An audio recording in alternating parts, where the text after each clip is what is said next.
Since its creation in 1996, the Pokemon franchise has given us countless wonderful critters that we all know and love. Many Pokemon designs draw inspiration from animals or objects in the real world, but with their unique traits and quirks that we have grown to love. Take for example Diglett, an amalgamation of a mole rat and a sausage, yet it worms its way into our hearts and is so recognizable that even your parents might know it by name. But with all the hits, there are obviously misses, Pokemon that fail to stand out at all, such as Persian. It never had much significance in the main games or anime besides being one of Giovanni's signature Pokemon, like its pre-evolution Meowth, a charming, comedic antagonist in the Pokemon anime. So today I took it upon myself to redesign and hopefully improve these boring Pokemon and perhaps make them more memorable in the eyes of the community. But first of all, please remember to like and subscribe because less than 3% of you are subscribed and I'm currently trying to grow this small channel. Thank you. Let's start with Generation 1, where the franchise had just planted its roots. I immediately think of the Goldeen line, consisting of the unremarkable goldfish Pokemon Goldeen and Seaking.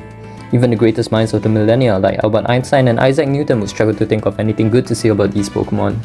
Seaking initially boasts the signature move Waterfall in Gen 1, a base 80 power move that has a 30% chance of flinching the opponent. In later generations however, this move was redistributed as a HM, integral for progressing through the main story. Now I present to you Sea Emperor, the Monarch Pokemon. Unlike Seaking, this fish truly lives up to its title. It has a crown and a ruby spectre for a horn.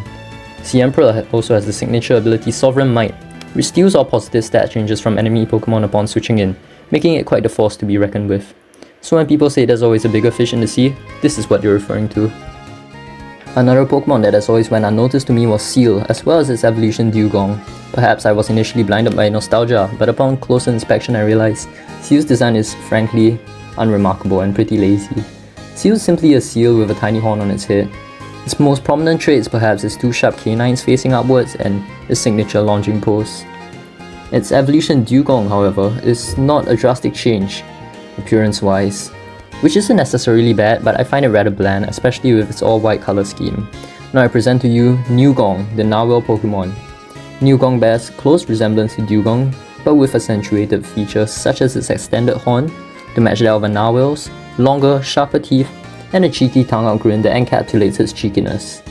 Newgong has an increased attack stat, as well as the signature move Freezing Tusk, a base 75 damage move that deals double damage in hail or rain, making Newgong a formidable physical attacker. And since Dewgong already gets access to the ability Tick Fat, that reduces damage from fire and ice type moves, Newgong can have that as well. Next up we have the Pokemon Persian. I suppose Persian is just a panther with a ruby on its head, and apart from its high speed stat, this Pokemon fails to excel in any other area unlike its pre-evolution Meowth, a charismatic little cat with an affinity for gold. And if I were new to this franchise, I'd probably think that these two had no relationship at all. So what better way than to capture Meowth's quirkiness in its new evolved form, Meowcentric, the wealthy Pokemon. Borrowing inspiration from leprechauns as well as the Baron from Whisper of the Heart, Meowcentric's desire for wealth is so strong that it partakes in trade with humans just to sustain its luxurious lifestyle, although it's incredibly stingy. I redistributed its stats so that it now has a high special attack and low speed. We give it the ability Analytic to boost its damage output whenever it moves last, synchronizing with its low speed. Finally, we have the recently introduced Pokemon in Gen 9, Flamigo, a carbon copy of a flamingo. Stat-wise, it's surprisingly powerful, which doesn't seem to match its design. Now I present to you Glamigo, the glamorous Pokemon. Glamigo dons a traditional Chinese cheongsam, and its elegant dances are said to leave viewers in a trance. But don't be fooled, its fan is equipped with razor-sharp blades that can decapitate enemies at the speed of light. Glamigo has the new ability Dancer, that copies any dance move the opponent uses, as well as access to the new moves Steel Wing, Revelation Dance, and Quiver Dance. So if you enjoyed this video, please remember to like and subscribe, and thanks for watching. Bye!